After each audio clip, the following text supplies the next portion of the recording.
ലോകം കണ്ട ഏറ്റവും വലിയ സ്പിരിച്വൽ ഗ്യാതറിങ്ങിൽ ഒന്നാണ് കഴിഞ്ഞ 2 മാസങ്ങളായിട്ട് പ്രയാഗ്രാജിൽ നടന്നത്, മഹാകുംഭമേള.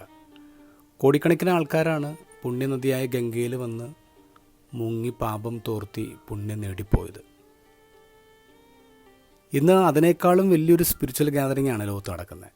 ലോകത്തുള്ള എല്ലാ കത്തോലിക്ക ദേവാലയങ്ങളിലും വിശ്വാസികൾ ഒരുമിച്ച് കൂടി നെറ്റിയിൽ കരി പൂശി ഞാൻ പാപിയാണെന്ന് ഏറ്റുപറയുന്നൊരു പുണ്യദിനമാണ്.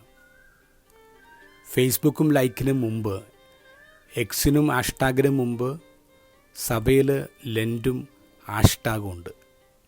ഹാഷ് ചാരം. എന്തിനാണ് നെറ്റി ചാരം പൂശുന്നത്?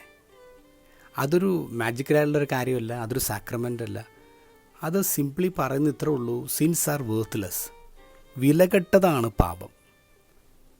ജീവിതത്തിൽ വിലകെട്ടതാണ് പാപം എന്ന് ഓർമ്മപ്പെടുത്തലാണ് നമ്മുടെ നെറ്റിയിലെ കരിപൂശലെന്ന് പറയാം. ഇന്നത്തെ കുർബാനയിൽ നിങ്ങൾ ശ്രദ്ധിച്ചിരിക്കും, ആമുഖത്തിലല്ല അനുതാപകർമ്മം നടക്കുന്നത്.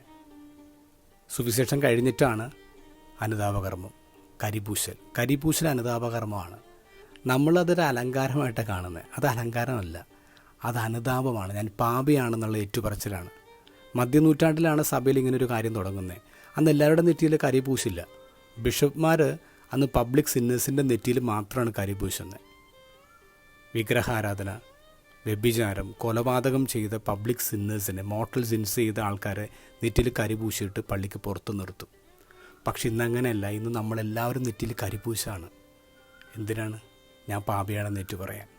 നമ്മുടെ നെറ്റിയിൽ പൂശുന്ന കരിയുണ്ടല്ലോ, അത് അലങ്കാരം നൽകുന്നൊരു കുറിയല്ല, അത് നമ്മുടെ സൗന്ദര്യം കളയുന്ന കറയാണ്. മാമുദീസ വഴി നമുക്ക് ലഭിച്ചൊരു സൗന്ദര്യം ഉണ്ടല്ലോ, ആ സൗന്ദര്യത്തിൽ പറ്റുന്ന കറയാണ് പാപം. ആ പാപം നമ്മൾ ചാരം പോലെ കളയേണ്ട ഒന്നാണ്. ജീവിതത്തിനൊരു ഉപകാരം ചെയ്യാത്ത പാപങ്ങളെ പാടെ ഉപേക്ഷിക്കേണ്ട ഒരു കാലമാണ് ഈ നോമ്പുകാലം.